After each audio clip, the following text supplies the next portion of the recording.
नमस्कार दोस्तों, स्वागत है आप सभी का हमारे YouTube channel study with Naveen Sharma में। इस वीडियो में हम डिस्कस करेंगे अपनी UP triple S C PET की 45 दिन की रणनीति को। जैसा कि सभी लोग जानते हैं कि यूपी ट्रिपल एस सी ने जो पीईटी होने वाला है, जो आपका पीईटी टेस्ट होने वाला है, तो उसकी जो एग्ज़ाम डेट है वो जारी कर दी है। एग्ज़ाम डेट है आपकी 20 अगस्त 2021। तो 20 अगस्त 2021 को ये एग्ज़ाम होना है, 2 पालियों में आयोजित होना है। तो उसके लिए अभी हमारे पास 47 दिन बचे हैं, लेकिन 47 दिन में से एक दिन हमें एग्ज़ाम देने जाने की तैयारी में हमारा ख़त्म हो जाएगा, और एक दिन हम मानते हैं कि हमारा जो सिलेबस है, हम अपना सिलेबस देखेंगे और उसको डिफरेंट बुक्स से हम अपना सेपरेट करेंगे कि हमें क्या क्या पढ़ना है। तो ये करने के लिए हमें एक दिन चाहिए होगा, ठीक है। तो एक दिन हमारा हो गया, हम सिलेबस को अलग करेंगे, छाँटेंगे जितना हमें चाहिए है, जो हमारे पाठ्यक्रम में सिलेबस में है, जो जो हमारे चैप्टर्स, उनको हम टिक करेंगे, उनको मार्क्स करेंगे, हाईलाइट करेंगे अपनी बुक्स में। और दूसरा जो है वो हमें चाहिए होगा कि एक दिन हमें एग्ज़ाम देने जाने के लिए पहले से जो तैयारियां करनी होती हैं उसके लिए, और थोड़ा सा अपने आप को रिफ़्रेश करने के लिए चाहिए होगा। तो कुल मिलाकर हमारे पास बचते हैं 45 दिन, ठीक है। 45 दिन की हम अपनी स्ट्रेटजी को बनाते हैं। 45 दिन की जो रणनीति है वो किस तरह की होनी चाहिए, इस वीडियो में हम ये डिस्कस करते हैं। दोस्तों, ये जो एग्ज़ाम है 22 लाख प्लस लोगों, वो 20 लाख प्लस लोगों ने, 20,40,000 कुछ लोगों ने ये फॉर्म फिल किया है, जो इसका आवेदन है वो किया है। तो ये संख्या बहुत हो जाती है एक तरह से। अब ये किसी भी तरह के स्टूडेंट्स हुए, लेकिन ये जो भीड़ है और उस भीड़ को चीड़ कर आपको आगे जाना है, उसे क्रॉस करके जाना है, तो ये अपने आप में एक चैलेंज तो है ही। और दूसरा सबसे बड़ा चैलेंज ये है कि अभी तक इस तरह का कोई जो एग्ज़ाम था वो पहले आयोजित नहीं किया गया, और ये पहली बार हो रहा है। तो आपको ये भी देखना पड़ेगा कि इसमें जो सिलेबस है उसी को हम ध्यान में रखेंगे, ठीक है। इस सिलेबस में सबसे जो खास बात है, पहली चीज़ कि जो सिलेबस में है, जो भी आपको पॉइंट टू पॉइंट दे रखा है, बस आप उन्हीं चीज़ों को ही पढ़ें और उसे अच्छे से फोकस करें जो चीज़ें हैं। और आपको ये भी देखना पड़ेगा कि हमें क्या छोड़ना है और क्या पढ़ना है, ठीक है। सिलेबस वाली चीज़ों को ही देखेंगे तभी आप कर पाएंगे। हम इसमें ये भी डिस्कस करेंगे कि सिलेबस में हमें कौन कौन सी चीज़ें पढ़नी चाहिए, कट ऑफ कितनी रह सकती है, और सारी चीज़ें भी इस वीडियो में हम डिस्कस करेंगे। सबसे पहले नंबर पे हम सिलेबस को डिस्कस करेंगे, उसके बाद सिलेबस में हमें क्या चीज़ों पे ज़्यादा फोकस करना चाहिए, कौन सी चीज़ों पे, उस पर डिस्कस करेंगे। और उसके बाद तीसरे नंबर पे हम डिस्कस करेंगे अपना कि कट ऑफ कितनी रह सकती है, और नेगेटिव मार्किंग और जो जानकारी होती है इंपॉर्टेंट, उसके बारे में हम थर्ड नंबर पर डिस्कस करेंगे, ठीक है। तो सबसे पहले हम स्टार्ट करते हैं। ये जो हमारा सिलेबस है, तो ये हमारा जारी हुआ है, एक नोटिस जारी हुआ था। ये जो सिलेबस जारी हुआ है, ये उत्तर प्रदेश अधीनस्थ सेवा चयन आयोग द्वारा आयोजित की जाने वाली जो प्रारंभिक अर्हता परीक्षा है पीईटी हेतु प्रस्तावित पाठ्यक्रम है, ठीक है। इसमें सबसे पहली बात, ये जो परीक्षा होने वाली है ये 2 घंटे की होगी, ठीक है। कितने घंटे की होगी? 2 घंटे का जो टाइम है परीक्षा के लिए, ठीक है। प्रश्नों की संख्या कितनी होगी? तो प्रश्नों की संख्या 100 होगी, ठीक है। 100 होगी प्रश्नों की संख्या। उसके बाद बात करें हम कि अंक कितने होंगे, तो एक प्रश्न का 1 ही अंक दिया जाएगा, मतलब हमारे 100 ही प्रश्न होंगे और उनके 100 अंक होंगे, ठीक है। तो 100 प्रश्न और 100 अंक होंगे।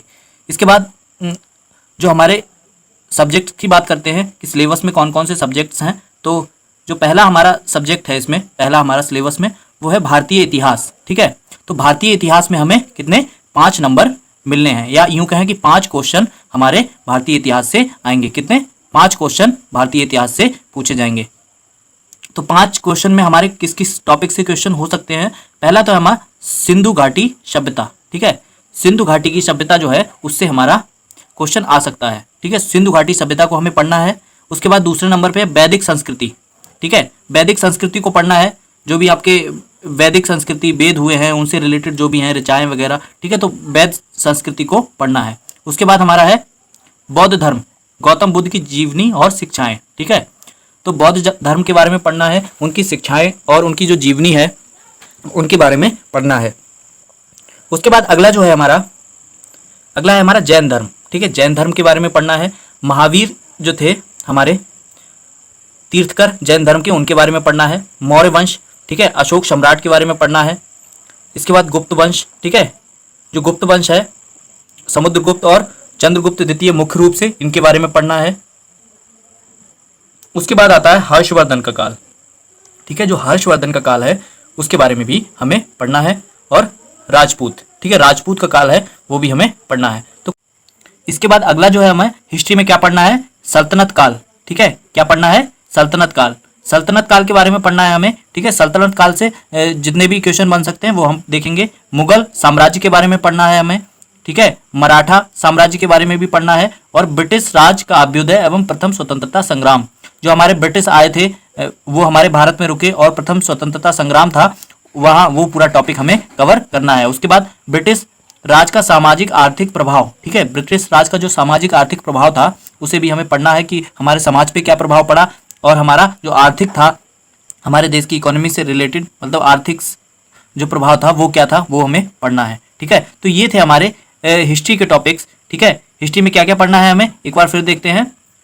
हमें पढ़ना है सिंधु घाटी की सभ्यता, वैदिक संस्कृति, बौद्ध धर्म, जैन धर्म, मौर्य वंश, गुप्त वंश, समुद्रगुप्त और चंद्रगुप्त द्वितीय को स्पेशली, ठीक है। हर्षवर्धन को पढ़ना है, राजपूत काल को पढ़ना है, सल्तनत काल को पढ़ना है, और मुगल साम्राज्य, मराठा साम्राज्य, ब्रिटिश राज का अभ्युदय, प्रथम स्वतंत्रता संग्राम, ब्रिटिश राज का सामाजिक आर्थिक प्रभाव। ये जो टॉपिक्स थे ये हमें हिस्ट्री में कवर करने हैं।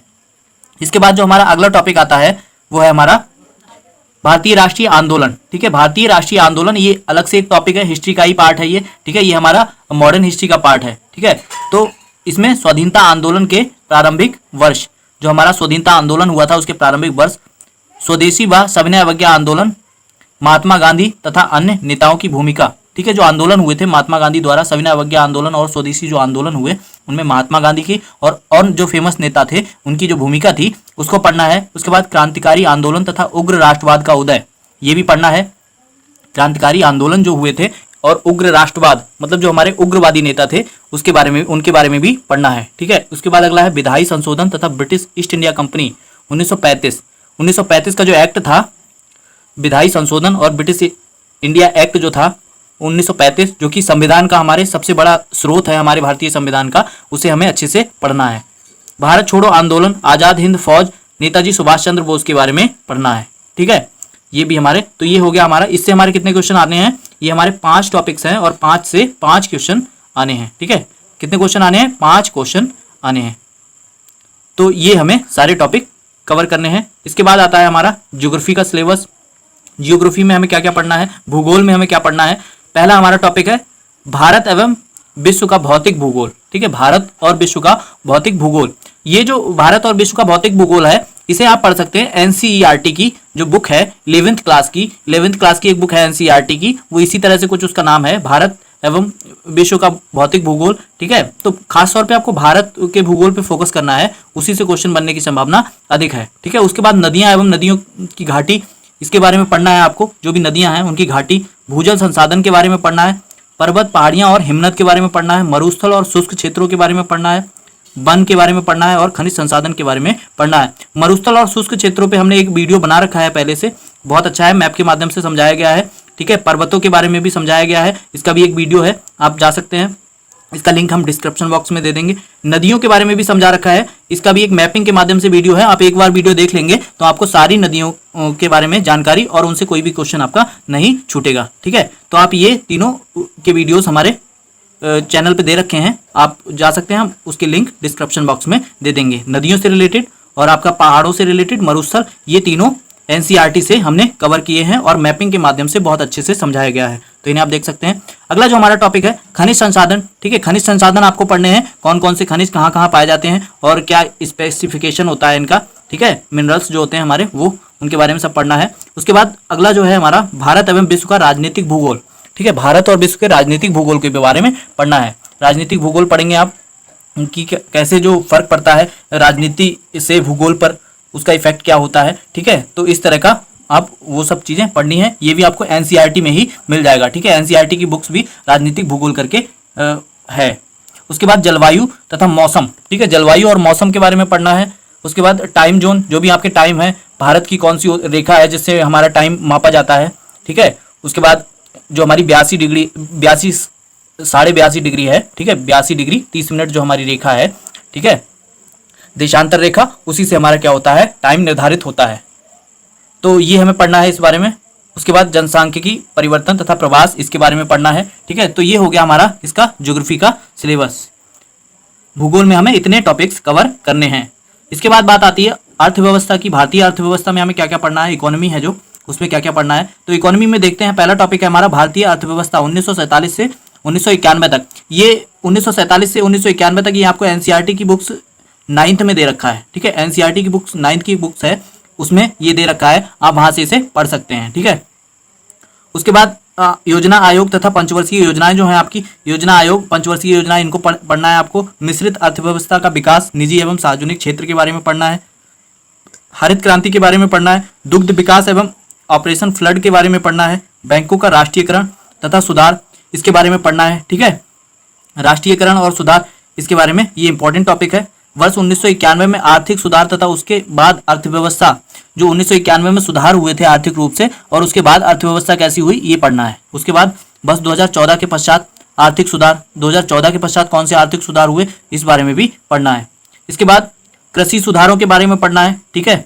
ढांचागत सुधार और श्रम सुधार, ठीक है। जितने भी सुधार हुए हैं 2014 के बाद, हमारे कृषि में सुधार हुए, ढांचागत जो भी सुधार हुए हैं या श्रम सुधार जो भी हुए हैं, उन सभी के बारे में पढ़ना है हमें इकोनॉमी में। कुल मिला के क्या क्या पढ़ना है, भारतीय अर्थव्यवस्था, ठीक है, योजना आयोग, पंचवर्षीय योजनाएं, मिश्रित अर्थव्यवस्था, ठीक है, उसका विकास निजी और सार्वजनिक क्षेत्र में, हरित क्रांति के बारे में, दुग्ध विकास और ऑपरेशन फ्लड क्या है उसके बारे में, बैंकों को राष्ट्रीयकरण तथा सुधार, ठीक है, बैंकों का जो राष्ट्रीयकरण हुआ था और सुधार उनमें क्या हुए, ठीक है, उस बारे में पढ़ना है। बस 1991 में आर्थिक सुधार तथा उसके बाद अर्थव्यवस्था, ठीक है, आर्थिक सुधार होने के बाद अर्थव्यवस्था कैसी थी, ये पढ़ना है। बस 2014 के पश्चात आर्थिक सुधार क्या हुए थे, कृषि में ढांचागत सुधार क्या हुए थे, या श्रम में क्या सुधार हुए थे, श्रम सुधार कौन से हुए थे, ये सब पढ़ना है हमें इकोनॉमी में, ठीक है। इसके बाद आर्थिक सुधार भी पढ़ना है 2014 के अंतर्गत, और जीएसटी, ठीक है, जीएसटी वाला भी इंपॉर्टेंट टॉपिक है, इसे भी आपको इकोनॉमी में पढ़ना है, ठीक है। ये आपके इकोनॉमिक्स के अंतर्गत आपको इतने सब्जेक्ट पढ़ने हैं। इसके बाद आपका आता है भारतीय संविधान एवं लोक प्रशासन।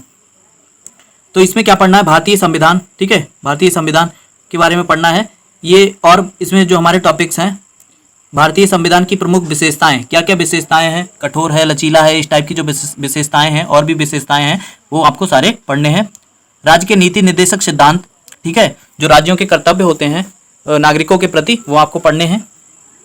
उसके बाद मौलिक अधिकार, ठीक है, मौलिक कर्तव्य, मौलिक अधिकार और कर्तव्य, ये बहुत इंपॉर्टेंट टॉपिक है, इससे क्वेश्चन आना ही आना है। इसके बाद संसदीय प्रणाली, इसे भी पढ़ना है आपको, ठीक है। अगला है आपका संघीय प्रणाली, संघ और केंद्र शासित प्रदेश, केंद्र राज्य संबंध, ठीक है, इनको भी अच्छे से तैयार करना है क्योंकि ये भी आपका इंपॉर्टेंट टॉपिक है। इसके बाद और क्या पढ़ना है आपको संविधान में, न्यायिक ढांचा, सर्वोच्च न्यायालय और उच्च न्यायालय के बारे में पढ़ना है, ठीक है, यहाँ से भी जुडिशरी से क्वेश्चन आता है। जिला प्रशासन के बारे में पढ़ना है और स्थानीय निकाय तथा पंचायती राज संस्थाओं के बारे में पढ़ना है। जो भी स्थानीय निकाय होते हैं और पंचायती राज संस्थाएं होती हैं, उनके बारे में हमें पढ़ना है। इसके बाद आता है हमारा सामान्य विज्ञान। सामान्य विज्ञान में हमें क्या क्या पढ़ना है, सामान्य विज्ञान में हमें प्रारंभिक भौतिक विज्ञान पढ़ना है, प्रारंभिक रसायन विज्ञान पढ़ना है, प्रारंभिक जीव विज्ञान पढ़ना है। प्रारंभिक का मतलब ये हमें 9th और 10th लेवल पे जो बुक्स होती हैं उनको हमें फॉलो करना है, उनकी एनसीईआरटीज को हम फॉलो कर सकते हैं, या उसी स्तर का हमें, उसी स्तर की कोई बुक्स और उसी स्तर के जो फैक्ट्स होंगे 9th और 10th स्तर के, वही पूछे जाएंगे, ठीक है। इसके बाद अगला जो आता है हमारा प्रारंभिक अंकगणित। प्रारंभिक अंकगणित, इसमें क्या पढ़ना है हमें, एलिमेंट्री अर्थमेटिक, इसमें हमें पूर्ण संख्या पढ़ना है, ठीक है, भिन्न और दशमलव पढ़ना है, प्रतिशतता पढ़नी है, साधारण अंकगणितीय समीकरण, ठीक है, ये पढ़ना है। वर्ग तथा वर्गमूल पढ़ना है, घातांक एवं घात पढ़ना है और औसत, ठीक है। तो इतने टॉपिक हमें पढ़ने हैं। ये इजी है, बहुत ज़्यादा हार्ड नहीं है, मैथ का आप आराम से कर सकते हो। इसके भी आपके 5 मार्क्स होंगे और 5 क्वेश्चन होंगे, ठीक है। अभी तक जितने भी हम सब्जेक्ट डिस्कस कर रहे थे उनमें आपको पर टॉपिक में, जैसे जो भी ऐसे अभी हम 7 सब्जेक्ट को डिस्कस कर चुके हैं, सभी को आपको 5-5 मार्क्स और 5-5 क्वेश्चन मिलेंगे, ठीक है। उसके बाद अगला जो आता है हमारा सामान्य हिंदी, ठीक है, इससे भी आपको 5 ही क्वेश्चन मिलेंगे और 5 नंबर के मिलेंगे, ठीक है। तो सामान्य हिंदी में हमें क्या क्या पढ़ना है, संधि पढ़नी है हमें, विलोम शब्द पढ़ने हैं, पर्यायवाची शब्द पढ़ने हैं। तो पर्यायवाची शब्द का और आप जो अभी सीरीज हम एक चला रहे हैं, आप हमारे चैनल पे जाके उसे देख सकते हैं, आरओ यारो के लिए चल रही है, लेकिन इसके लिए भी आपको वो यूजफुल होगी, ठीक है। इसके बाद वाक्यांशों के लिए एक शब्द, ये सब जितने भी शब्दकोश हैं ये हमारे चैनल पे आपको उपलब्ध करा दिए जाएंगे। इसके बाद लिंग, ठीक है, लिंग जो होते हैं वो भी आपको पढ़ने हैं, ठीक है। समश्रुतु भिन्नार्थक शब्द, जिनके भिन्नार्थक शब्द होते हैं, ठीक है, जो समान दिखाई तो देते हैं लेकिन वैसे तो समान होते हैं देखने में या पढ़ने में, लेकिन वैसे उनके अर्थ अलग होते हैं, तो वो भी आपको करने हैं। उसके बाद मुहावरे और लोकोक्तियां करनी है। सामान्य अशुद्धियां, जो भी आपकी अशुद्धियां होती हैं, ठीक है, शब्दों में वो करनी है आपको। लेखक एवं रचनाएं, जो लेखक होते हैं और उनकी रचनाएं गद्य और पद्य दोनों के आपको पढ़ने हैं। ठीक है, इसके बाद आता है सामान्य अंग्रेजी। ठीक है, तो ये आपका हिंदी का सिलेबस हुआ। इसमें क्या क्या है, संधि, विलोम शब्द, पर्यायवाची शब्द, वाक्यांशों के लिए एक शब्द, ठीक है, और जो समान शब्द दिखाई, समश्रुत और भिन्नार्थक शब्द जो देखने में समान होते हैं लेकिन अर्थ भिन्न भिन्न होते हैं, मुहावरे, लोकोक्तियां, ठीक है, सामान्य अशुद्धियां और लेखक और रचनाएं गद्य और पद्य दोनों के पढ़ने हैं आपको। इसके बाद सामान्य अंग्रेजी में क्या क्या पढ़ना है आपको। ठीक है, सामान्य अंग्रेजी में जो आपका ग्रामर का पार्ट आता है वो पढ़ना है आपको, और अपठित गद्यांश पर आधारित प्रश्न होंगे। ठीक है, ये आपका होगा पैसेज, इसमें आप देख लेंगे और इससे आप आराम से कर सकते हैं, जो क्वेश्चन छांट लेंगे आप। ये कोई भी अगर पढ़ लेता है इंग्लिश तो वो कर लेगा, और बहुत ज़्यादा हार्ड लेवल का पूछा नहीं जाएगा, तो आप इसे कर सकते हैं। और ग्रामर को भी आप कर सकते हैं, ये भी नॉर्मल ही पूछी जाएगी। प्रोपोजिशंस वगैरह और भी आपके जो यूजेस वगैरह होते हैं, ए एन द और इस टाइप के जो भी होते हैं आपके प्रोपोजिशन होते हैं, उनको आप पढ़ सकते हैं। ठीक है, वही पूछे जाएंगे ग्रामर में, और सेंटेंसेस वगैरह को भी देख लीजिएगा। इसके बाद आपका आता है तर्क एवं तर्क शक्ति। ठीक है, लॉजिक एवं रीजनिंग, लॉजिक एंड रीजनिंग। इसमें क्या पूछा जाएगा आपका, बृहत एवं लघु। ठीक है, बृहत एवं लघु, बड़ा और छोटा। ठीक है, उसके बाद क्रम एवं रैंकिंग, जो क्रम व्यवस्था वाला चैप्टर होता है हमारा, वो पढ़ना है आपको। और संबंध, जो भी आपका संबंध आता है, ब्लड रिलेशन वगैरह, वो आपको पढ़ना है, या वैसे संबंध की इन दोनों में से अलग या कुछ समूह से भिन्न। ठीक है, ये अलग ही टॉपिक है, समूह से भिन्न। ठीक है, वो आपको पढ़ना है कि 4 ऑप्शन दिए रखे होंगे, 3 सेम होंगे, उनमें से एक चीज जो होगी वो अलग होगी बिल्कुल, तो वो वाला चैप्टर वो आपको करना है। कैलेंडर एवं घड़ी। ठीक है, कैलेंडर घड़ी इजी है, इसकी वीडियोस भी आपको हमारे चैनल पे मिल जाएंगी। रीजनिंग से रिलेटेड सारे टॉपिक्स को इनको हम जो भी आपका यूपी ट्रिपल एससी का सिलेबस है, इसको एक एक टॉपिक करके पूरे सिलेबस को हम अच्छे से कवर कराएंगे। आप सारी वीडियोस को देखिएगा और आपका पीईटी आराम से क्लियर हो जाएगा अच्छी कट ऑफ के साथ। ठीक है, तो आप सिलेबस को डिस्कस कर रहे देखिए आराम से, और हर सिलेबस हर टॉपिक पे आपको अच्छे से उसको समझा के वीडियो प्रोवाइड करा दी जाएगी। इसकी एक अलग से सीरीज बना दी जाएगी, वो आप देखिएगा और आप इसको आराम से कट ऑफ को क्लियर कर जाएंगे। ठीक है, इसके बाद अगला है आपका कारण और प्रभाव। ठीक है, जो कारण है, जो आपके कथन वाले क्वेश्चन आते हैं वो। उसके बाद कोडिंग और डिकोडिंग। ठीक है, कोडिंग डिकोडिंग आता है, वो आप कर लेंगे। निगमनात्मक तर्क और कथन विश्लेषण। ठीक है, तो ये कारण, एक कारण दे रखा होगा और उसके बाद उसका ये कारण ठीक है या ये कैसा होना चाहिए, ये ठीक है इस कारण से हुआ, इस टाइप का। और जी ये कथन वाले हैं। ठीक है, नीचे ये क्या है, कथन और निष्कर्ष। ठीक है, 2 कथन या 3 कथन दे रखे होते हैं, उसके बाद निष्कर्ष उस तरह से हैं, उसमें कौन सा सही है, निष्कर्ष है नहीं है, वो इस टाइप के। उसके बाद अगला करंट अफेयर। करंट अफेयर में क्या आएगा आपका, भारतीय एवं वैश्विक। ठीक है, भारतीय एवं वैश्विक आपको करंट अफेयर पढ़ना है। ठीक है, इंटरनेशनल रिलेशंस को कर लेंगे। अब जो आपके टॉपिक्स आने लगे हैं वो कैसे हैं, अब आपको सारे टॉपिक्स करंट अफेयर से 10 मार्क्स के मिलेंगे और आपको 10 क्वेश्चंस होंगे, मतलब 10 नंबर होंगे और 10 ही क्वेश्चन होंगे। करंट अफेयर में आपको क्या पढ़ना है, 10 क्वेश्चन मिलेंगे आपको। भारतीय एवं वैश्विक, मतलब भारत की और विश्व के जो भी आपके समसामयिक मुद्दे हैं उनको आपको पढ़ना है। उसके बाद आता है आपका सामान्य जागरूकता, जनरल अवेयरनेस। ठीक है, जनरल अवेयरनेस, इसमें आपको क्या पढ़ना है, इसमें भी आपको भारत के पड़ोसी देश। ठीक है, भारत के पड़ोसी देश कौन कौन सी सीमाएं लगती हैं, उनके नाम क्या हैं। ठीक है, किस देश के साथ ज्यादा सीमा लगती है, किस देश के साथ कम सीमा लगती है, इस तरह से कौन कौन सा देश भारत के कौन कौन से राज्य को टच करता है, इस टाइप के जो क्वेश्चंस होते हैं, तो ये आपको सीमा वाले पढ़ने हैं। देश, राजधानी और मुद्राएं, जो भी देश होते हैं उनकी करेंसी होती है और उनकी जो भी राजधानी होती है उसको आपको पढ़ना है। ठीक है, इसके बाद भारत के राज्य केंद्र शासित प्रदेशों के बारे में पढ़ना है। उसके बाद भारतीय संसद, राज्यसभा, लोकसभा और विधानसभा, विधान परिषद, इन सभी के बारे में पढ़ना है। इसके बाद राष्ट्रीय एवं अंतर्राष्ट्रीय दिवस के बारे में पढ़ना है, जो भी आपके नेशनल और इंटरनेशनल डेज होते हैं उनकी थीम्स होती हैं उनके बारे में पढ़ना है। ठीक है, इसके बाद अगला विश्व संगठन, जो भी आपके संगठन होते हैं, ठीक है, ऑर्गेनाइजेशंस होती हैं, उनके बारे में पढ़ना है। भारतीय पर्यटन स्थलों के बारे में पढ़ना है।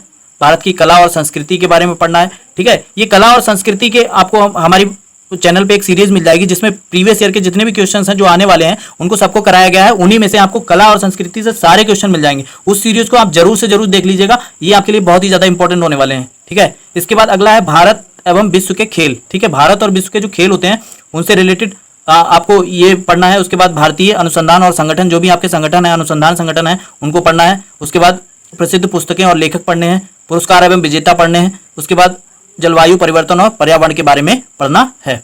ठीक है, तो ये थे हमारे किसके टॉपिक, ये हमारे सामान्य जागरूकता, जनरल अवेयरनेस में हम आपको इतनी चीजें पढ़नी हैं। उसके बाद आपका अगला है अपठित हिंदी गद्यांश। ठीक है, इसका आपको विवेचन एवं विश्लेषण करना है। 2 गद्यांश दे रखे होंगे। ठीक है, इन दो गद्यांश में आपको 5-5 नंबर मिलेंगे और 5-5 क्वेश्चन होंगे प्रत्येक से, ठीक है। 5-5 होंगे और उनको पांचों प्रश्नों के उत्तर देना है। आपको 10 मार्क्स मिलेंगे, मतलब 5-5 दो जगह होंगे तो 10 क्वेश्चन होंगे कुल मिला के, ठीक है। 10 के आपको 10 नंबर मिलेंगे। तो ये आपको ये आराम से हो जाएगा, इसमें कोई दिक्कत नहीं है। आप पढ़ लेंगे और ये पढ़ने के बाद उसके क्वेश्चंस आराम से निकल आते हैं, ठीक है। उसके बाद अगला जो टॉपिक है ग्राफ की व्याख्या और विश्लेषण, ठीक है। ग्राफ की व्याख्या करनी है और उसके विश्लेषण करना है। जो आपका डाटा इंटरप्रिटेशन होता है वो आपको, और ये 10 नंबर का मिलेगा, ठीक है। ये भी इजी टॉपिक है, इसको आप आसानी से कर सकते हैं और इसका वीडियो हम बना देंगे, पूरी सीरीज चला देंगे हम यूपी ट्रिपल एससी की जो भी आपके इंपॉर्टेंट टॉपिक्स हैं उनको इजी वे में, ठीक है, सबसे इजी वे में आपको समझा देंगे कि आप बिल्कुल गलत ना करके आए और आपको एकदम से सही आंसर पता लग जाएगा और कुछ ही सेकंड्स में आप उसका आंसर कर पाएंगे, ठीक है। तो ये आपका ग्राफ का व्याख्या और विश्लेषण वाला जो है ये, इसमें आपको 10 क्वेश्चन मिलेंगे और 10 मार्क्स होंगे, ठीक है। अगला है आपका तालिका की व्याख्या और विश्लेषण, ठीक है। ये भी 2 दे रखी होंगी, 2 ग्राफ होंगे आपके और 2 ही तालिकाएं दे रखी होंगी और 2 तालिका से आपको प्रत्येक से 5-5 क्वेश्चन मिलेंगे। 2 ग्राफ होंगे, एक ग्राफ से 5 क्वेश्चन मिलेंगे, ठीक है। एक तालिका से भी आपको 5 क्वेश्चन ही मिलेंगे, ठीक है। और दोनों के आपको मार्क्स कितने मिलेंगे? 10-10 मार्क्स दोनों टॉपिक्स में मिलने हैं। ये जो 20 मार्क्स हैं इनको आप आसानी से गेन कर सकते हो, ठीक है, आसानी से प्राप्त कर सकते हो, ठीक है। तो ये थे आपके टॉपिक्स, इतना था सिलेबस। इसको हमने डिस्कस किया एक एक सब्जेक्ट में कौन कौन से हमारे टॉपिक्स आने हैं, ठीक है, क्या क्या आना है। उसके बाद जो इंपॉर्टेंट चीजें हैं वो देखते हैं। इसमें जो प्रश्नों की कठिनाई का स्तर होगा, ठीक है, जो प्रश्नों की कठिनाई का स्तर होगा वो कैसा होगा? वो होगा राष्ट्रीय शैक्षिक एवं अनुसंधान परिषद जो NCERT, ठीक है, NCERT की बुक्स होती हैं द्वारा निर्धारित सेकेंडरी या सीनियर सेकेंडरी स्तर का होगा, ठीक है। 9th और 10th लेवल का होगा, ठीक है। 9th और 10th लेवल का ही, जो मुख्यतः 9th और 10th लेवल से ही आएगा जो इसका सिलेबस है, वो जो स्तर होगा वो। परीक्षा का प्रकार वस्तुनिष्ठ प्रकृति का व प्रश्न पत्र बहुविकल्पीय प्रश्नों पर आधारित होगा, ठीक है। कैसा होगा? ऑब्जेक्टिव टाइप ही होगा, सभी लोग जानते हैं ये पहले से ही। उसके बाद प्रत्येक गलत उत्तर के लिए 1/4 अंक की कटौती की जाएगी, ठीक है।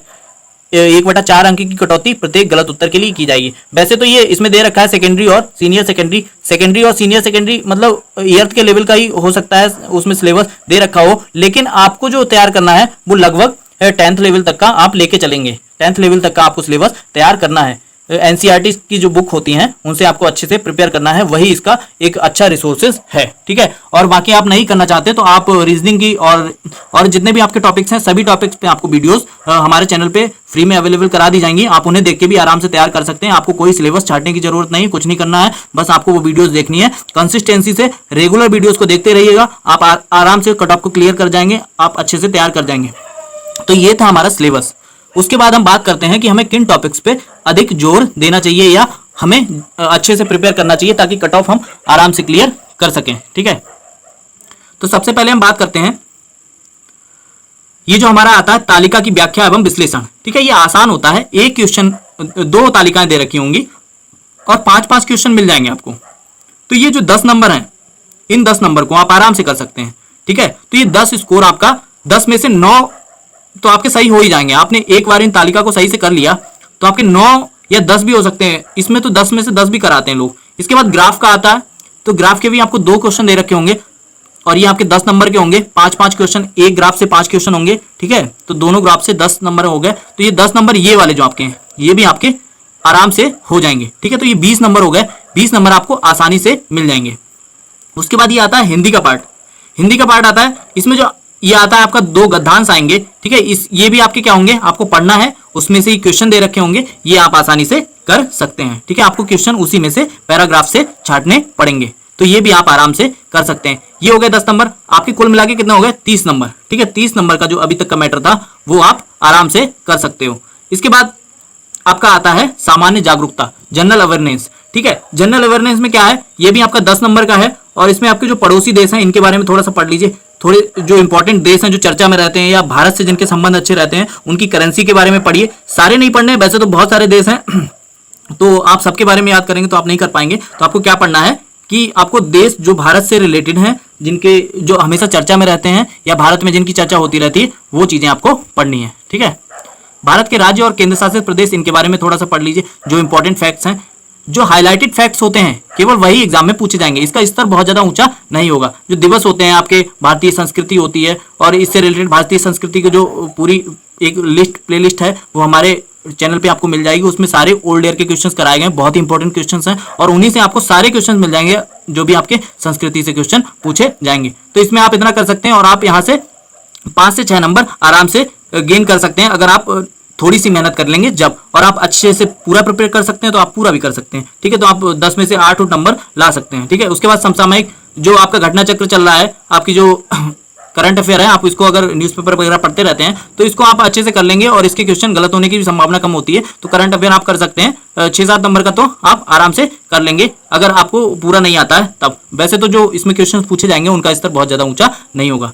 ठीक है, उसके बाद ये जो रीजनिंग का आता है 5 नंबर, तो आपका कितना हो गया 30 और 14 ये मान लीजिए। ठीक है, तो कितना हो गया आपका 44 हो गया। ठीक है, 44 नंबर अभी तक आपका हो चुका है। 44 के बाद ये 5 नंबर जो है आपका रीजनिंग का, ये पूरा हो जाएगा, ये आराम से हो जाएगा, ये आप कर सकते हैं। ठीक है, तो आपका करीब 49 नंबर हो गया। उसके बाद जो इंग्लिश का जो पैसेज आएगा, ठीक है, तो 3 नंबर का लगभग पैसेज होगा, तो 3 नंबर का जो पैसेज होगा उसमें आप आराम से कर सकते हो 3 नंबर। ठीक है, तो आपके 52 नंबर हो गए। उसके बाद बात आती है हिंदी की। ठीक है, तो हिंदी में भी नॉर्मल क्वेश्चंस होंगे, तो ये इसके हिंदी के आप सभी क्वेश्चंस कर सकते हो, बहुत ज्यादा टफ नहीं होंगे। तो ये आपके कितने हो गए 57 हो गए। 5 क्वेश्चन ये भी आप कर सकते हो, 57 हो गए। ठीक है, इन पे आप फोकस कर सकते हो। उसके बाद अगला है प्रारंभिक अंकगणित। ये भी इजी लेवल का है, जो आपका 6 या 7th ईयर्थ तक का, मैक्सिमम ईयर्थ तक का जो आपका मैथ है आप उसको तैयार कर लेंगे। उसके जो ये जो टॉपिक्स हैं ये बहुत ज्यादा इजी हैं, इतने हार्ड नहीं है, इनमें कुछ नहीं है ऐसा करने लायक, आप आराम से कर लेंगे। जो भी थोड़ा सा अगर इनका वीक भी है आप थोड़ा सा देख लेंगे। इन सारे टॉपिक्स पे मैं वीडियोस बना दूंगा, आप उसको अच्छे से करिएगा, आप आराम से कर लेंगे। ठीक है, थोड़ा सा इजी वे में वो आप समझ जाएंगे, मैं उनको इस तरह से समझा दूंगा, वीडियोस प्रोवाइड करा दूंगा आपको। ठीक है, तो ये आपका आराम से हो जाएगा। उसके बाद ये आपका हो गया कितना हो गया, उधर हो गया था 52 नंबर का आपका, और ये कितना हो गया 5, 57 नंबर हो गया आपका।